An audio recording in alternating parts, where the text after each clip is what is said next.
As with some people, the first thing you notice about the 2010 BMW 550i Gran Turismo is the rear end.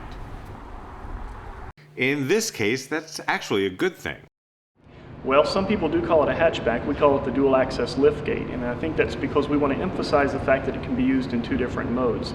Once as a conventional trunk, where you just open the lower portion, and again, of course, as a conventional liftgate, if you will, or tailgate, where it opens extra wide for super large objects that you might not load every day. But if you remember the first time hatchbacks were popular, you may also remember roll-up windows, Pong, and wondering whether cable would ever get to your neighborhood.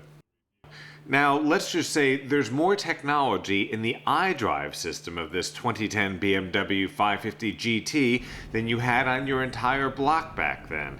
Even the owner's manual is pre-programmed. Follow the road for 30 miles. The navigation system is just one of the many things you can operate from this vastly improved iDrive controller.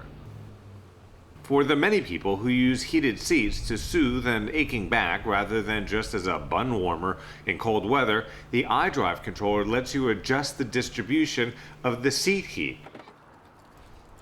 You can also use the iDrive to turn off that beep tone that most cars have when you lock the doors with the remote. That's a nice touch for the neighbors. Something you can't control from the iDrive on the vehicle we tested was the height of the liftgate. That's evidenced by this chip in the paint. It hit the ceiling of the garage before we could stop it. A height-adjustable electric liftgate is an option. I would get the convenience package that BMW offers. It turns the key into a transmitter that never has to leave your pocket or your purse, which is not only a safety thing, it's also great when it's freezing like this and you're wearing all these different layers and you have no idea which layer has the pocket that has the key. You just touch the door and it unlocks for you and you can start the car. It just knows that it's you.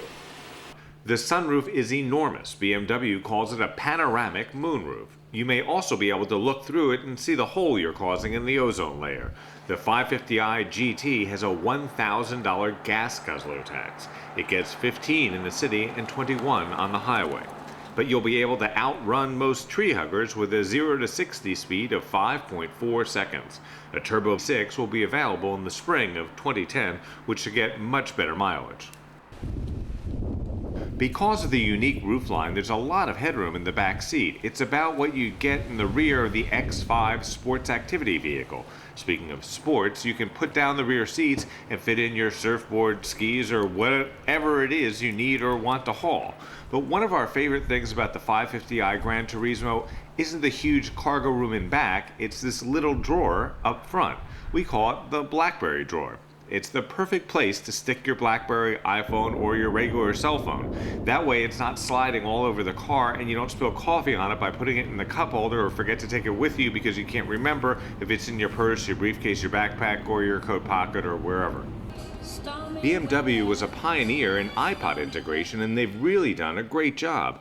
Unlike some cars that just let you plug in an MP3 player and run it through the audio system, the BMW system charges the iPod and allows you to control everything from the steering wheel or the iDrive controller.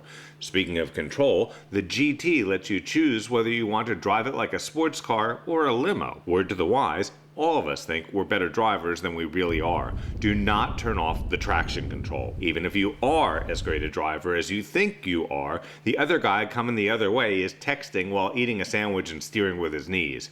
While we're on the topic of other cars, the rear window is kind of small. And the side mirrors are the size of the compacts the women use on Mad Men.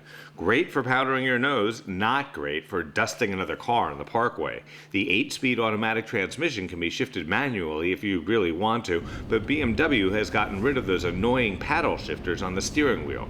I know some people love them, I'm just not one of them. BMW Assist is now standard, which is a great safety feature. Not only do you have this panic button, but it will automatically call for help if you're in a crash. It can also tell rescue workers where you are, even if you can't. By the way, in case you were wondering what GT stands for, here's your answer.